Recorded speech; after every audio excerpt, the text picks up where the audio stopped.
Imagine waking up in the dead of night, in a house miles away from the city, only to find a dark figure standing silently in the corner of your room. Now, imagine waking up a few hours later, and it's completely gone. A few years ago, I was making the long, exhausting drive back home to Louisiana after spending a few days visiting friends in Austin, Texas. Before I finally hit the highway, an old high school buddy of mine, let's call him Tom, reached out. He lived about an hour outside the city, right along my route home. We hadn't seen each other since graduation, so I figured, why not stop by? I plugged his address into my GPS and headed out into the quiet Texas countryside. Tom's place was incredibly isolated. It wasn't a rundown shack, but it was definitely old-fashioned. As I walked up, the wooden porch groaned heavily beneath my feet. When Tom opened the front door, I was hit with a distinct smell of aged timber and dust, like stepping into a forgotten cabin deep in the woods. Tom was thrilled to see me, giving me a huge hug. The interior of the house matched the outside, vintage furniture from the 70s, hardwood floors that loudly echoed every single footstep, and a heavy, rustic atmosphere. We spent hours sitting in his living room, eating takeout, having a few drinks, and just catching up on life. Time completely slipped away from us. Before I knew it, I was exhausted, and my head was spinning a little bit.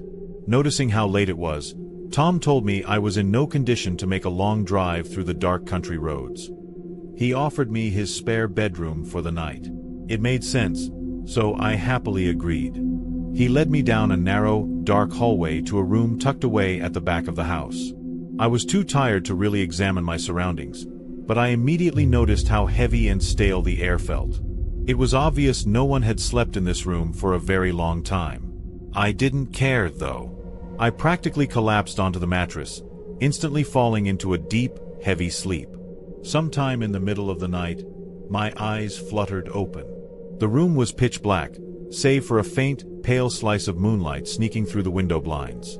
My mouth was completely dry, and the house was dead silent. As I rolled over to get comfortable, my eyes naturally drifted toward the far corner of the room. My heart instantly slammed against my ribs. Hanging right on the closet door was a tall, imposing black mass. At first glance, my sleepy brain tried to rationalize it as a long black trench coat draped over a rack. But the more my eyes adjusted to the darkness, the more wrong it felt. The top of the shape was too broad. It didn't hang loosely like fabric. It had the distinct, solid silhouette of a man's shoulders. The absolute stillness of the shape sent a wave of pure dread washing over me. I tried to convince myself it was just the shadows playing tricks on me. I squeezed my eyes tightly shut, pulled the blankets up, and practically forced myself to go back to sleep, too terrified to look again. I don't know how much time passed, but I woke up again. This time, it wasn't because I was uncomfortable. It was a sound. Creak. A slow, deliberate groan of the hardwood floorboards. It sounded exactly like someone carefully shifting their weight. My eyes snapped open. The room was a little brighter now, with the early morning dawn creeping through the blinds. I immediately shot my gaze back to the corner of the room. My blood ran ice cold. The coat was gone. The corner was completely empty. I scrambled out of bed so fast that my head spun, my chest heaving with panic. I bolted down the hallway and burst into Tom's room. He was sound asleep, snoring loudly. I grabbed his shoulder and shook him awake. Confused and groggy, he asked what was wrong. "The coat," I stammered, my voice trembling. "The black trench coat hanging on the closet door in the spare room. Where is it?" Tom rubbed his eyes, looking at me like I was crazy. "What coat, man? I don't own a trench coat. There isn't even a coat rack in that room." I froze. I demanded he come look. We walked back into the spare room, and I pointed to the exact spot. Nothing. We spent the next 20 minutes frantically searching every inch of that old house. Every closet, every corner. There was no coat, and absolutely no sign of forced entry. Tom tried to calm me down, saying I was probably just half asleep and dreaming from the drinks. I desperately wanted to believe him. But as I quickly packed my bags and sped away from that house as the sun came up, I couldn't shake the horrifying truth. Someone had been standing in the dark, watching me sleep. And right before morning broke, they decided to leave.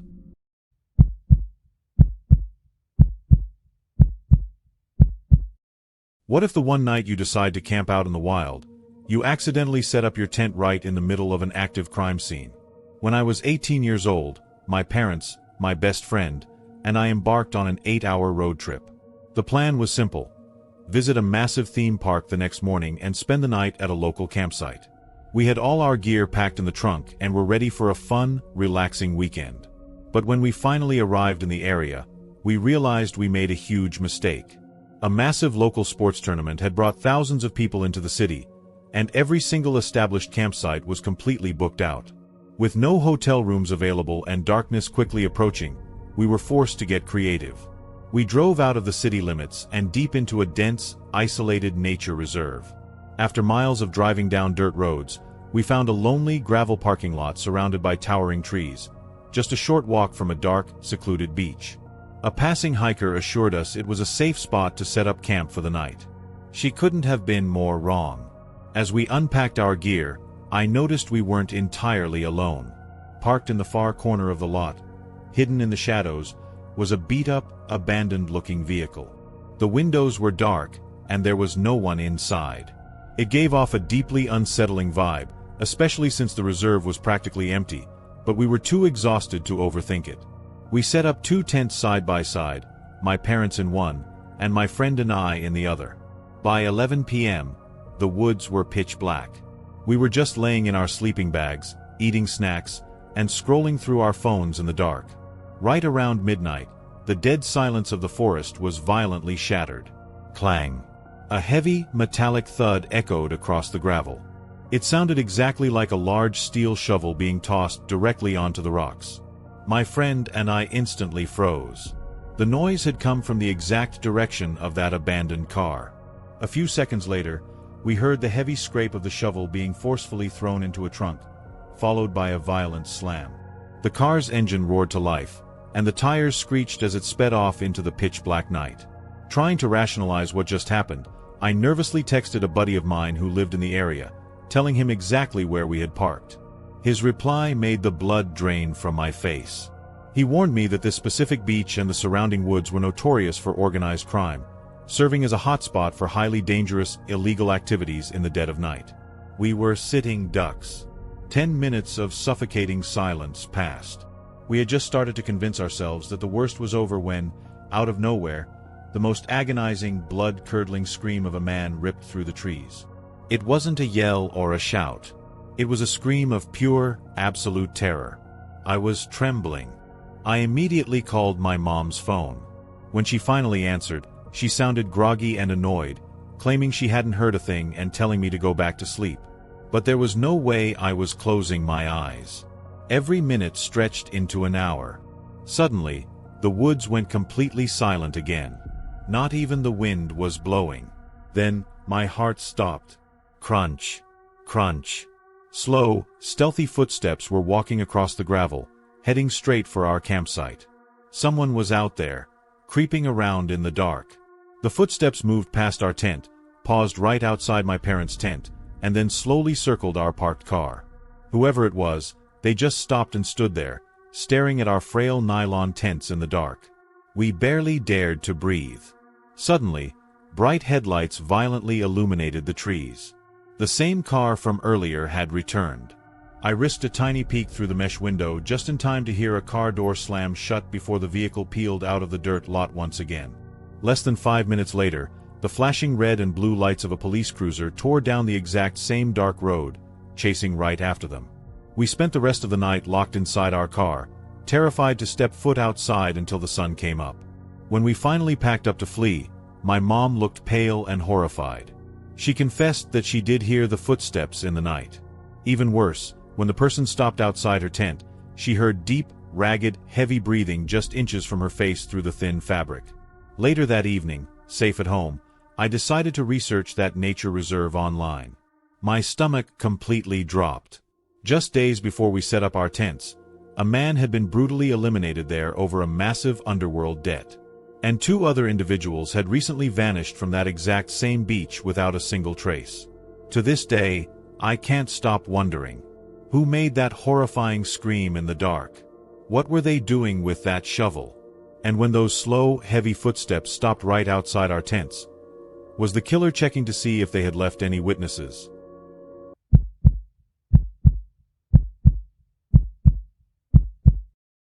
There is a terrifying reality to the phrase, "Never go downstairs when a voice calls your name in the dark." Because sometimes, the voice pretending to be someone you love isn't them at all. This is a memory that still haunts me to my core, even though I was only 6 years old when it happened. I have an older brother named Keith, who was 8 at the time. We shared a large bedroom on the second floor of our childhood home, while our parents slept on the first floor. Our dad was incredibly strict about our 8:30 p.m. bedtime. If we were ever caught sneaking around or awake past that time, there would be serious consequences. I don't remember if it was a school night, but I clearly remember waking up in the pitch black to the feeling of Keith aggressively shaking my shoulder. I was completely disoriented and a little annoyed, wondering why he was waking me up in the middle of the night. Before I could even speak, he covered my mouth and whispered, "Be quiet. Just listen." I held my breath, and the house was dead silent. But then, I heard exactly what had woken him up. Floating up from the darkness of the downstairs hallway was a voice. It was a soft, gentle whisper, calling out for us. It sounded exactly like our mother. I immediately tried to push my blankets off to go answer her, thinking something was wrong. But Keith grabbed my arm, his grip surprisingly tight. He looked at me, his eyes wide in the dark, and whispered, "Don't go out there. I don't think that's Mom." Being 6 years old, I just got mad. I told him to stop trying to scare me and pulled my arm away. But he insisted I just go closer to the door and listen. Our bedroom door opened up into a small upstairs landing. Just to the right of our room was a heavy wooden door that led to the staircase going down to the first floor. I crept across the cold hardwood floor of our bedroom and pressed my ear against the door. The voice came again, drifting up the stairs. It was much clearer this time. "Keith. Mikey." I looked back at my brother and whispered, "See? That's Mom."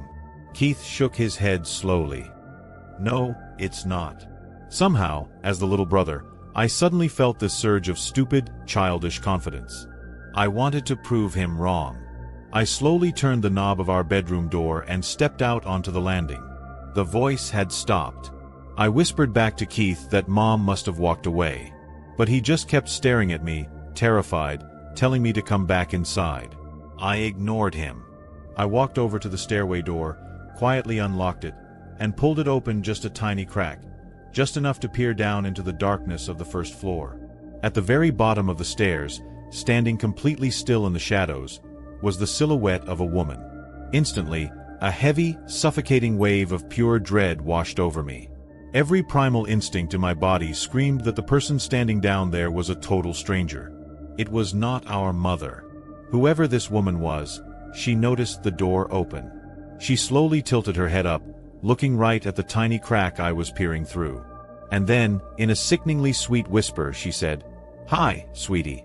Come down." I slammed the door shut, locked it, and sprinted back into our bedroom, locking that door behind me too.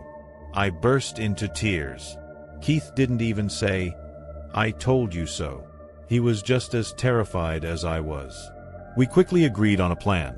On the count of 3, we were going to make as much noise as humanly possible. 1, 2, 3. We started stomping on the floorboards with all our might and screaming bloody murder at the top of our lungs. It didn't take long before we heard heavy footsteps charging up the stairs, followed by loud pounding on our bedroom door. It was our parents. We threw the door open, sobbing hysterically. The anger on our dad's face vanished the second he saw how genuinely disturbed we were. My mom dropped to her knees to hug us, and her face went completely pale when we told her what happened. She swore to us she had been in bed the entire time. She never called our names. My dad immediately grabbed a heavy flashlight and ran downstairs to search the house. My mom locked our bedroom door and held us tightly. Eventually, my dad came back up, double-checked every lock, and stayed with us. Later that night, looking out our window, Keith and I saw the flashing red and blue lights of a police cruiser parked right on our front lawn. To this day, Our parents refused to tell us the full truth about that night. Even now, if I bring it up at a family dinner, they just shrug it off and say it was probably some random, confused intruder. But I know they are just trying to protect us from the reality of what happened. Because a random intruder doesn't stand in the pitch black at the bottom of a staircase. And a random intruder definitely doesn't know the names of the two little boys sleeping upstairs.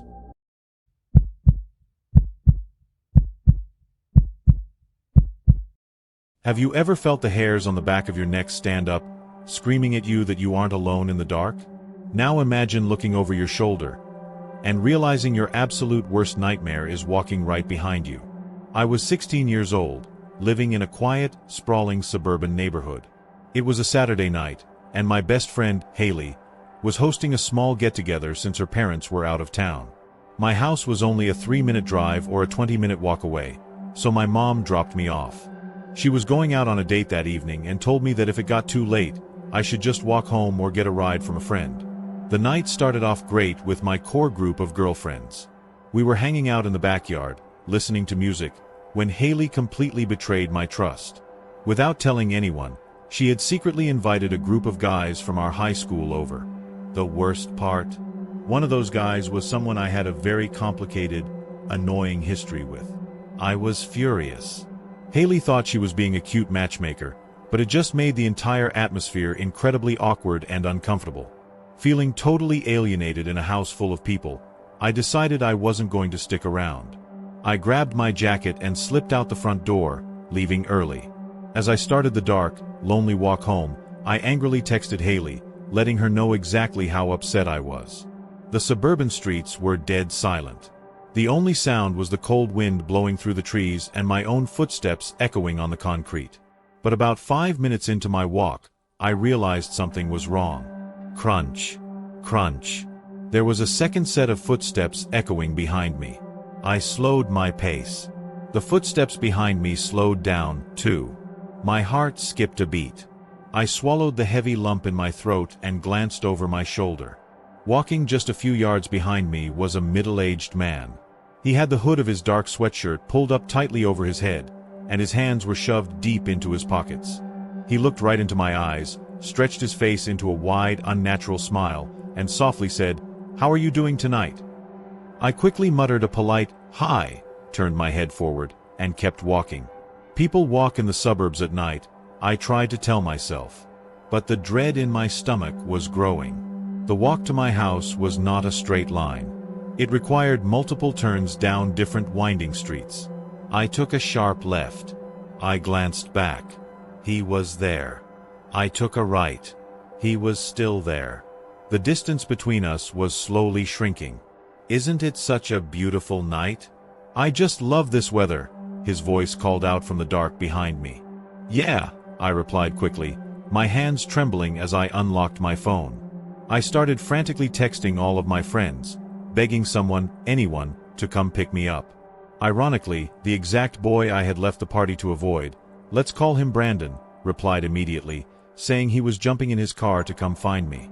Then, the man behind me spoke again, and his words made my blood run completely ice cold. "I'm not going to hurt you," he whispered. "You live right by the elementary school, don't you?" I froze in my tracks. How did he know where I lived? I spun around to face him. He had stopped too. But that friendly, neighborly smile had melted off his face, replaced by something deeply sinister and predatory. "Leave me alone," I screamed, and I started sprinting for my life. I immediately heard his heavy boots pounding the pavement right behind me. He was chasing me. I started screaming bloody murder at the top of my lungs, begging for anyone in the dark houses to wake up and help me. Realizing the noise was going to draw attention, the man dropped his nice guy act. "Shut your mouth," he aggressively hissed.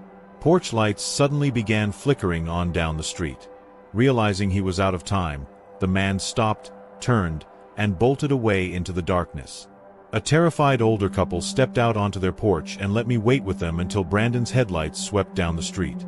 Brandon drove me the rest of the way home. My mom still wasn't back from her date, and there was absolutely no way I was staying in that big, empty house by myself. I begged Brandon to come inside and stay the night. We were sitting upstairs in my bedroom, which overlooked the backyard, trying to calm down and process what just happened. We thought the nightmare was over. But then, we heard it. Creak. The heavy wooden gate leading into my backyard was slowly being pushed open. We froze, staring at each other. My mom would never use the backyard gate. We slowly crept toward the window and peered down into the pitch-black yard. We couldn't see anything moving in the shadows. But then, drifting up from the darkness directly below my second-story window, a man's voice whispered, "I see you up there." I let out a terrified gasp and backed away from the glass. Brandon shouted out the window that we were calling the police, and we immediately dialed 911. The cops arrived within minutes and scoured the property, but the man had already slipped back into the night. That man knew exactly who I was. He knew where I lived. He had followed me all the way to my sanctuary and stalked me in the dark. My mom was so terrified that she installed massive security cameras all over the property the very next day. And barely a year later, she sold the house just to get us away from that neighborhood. We never found out who that man in the hoodie was. But I still check over my shoulder every time I walk in the dark.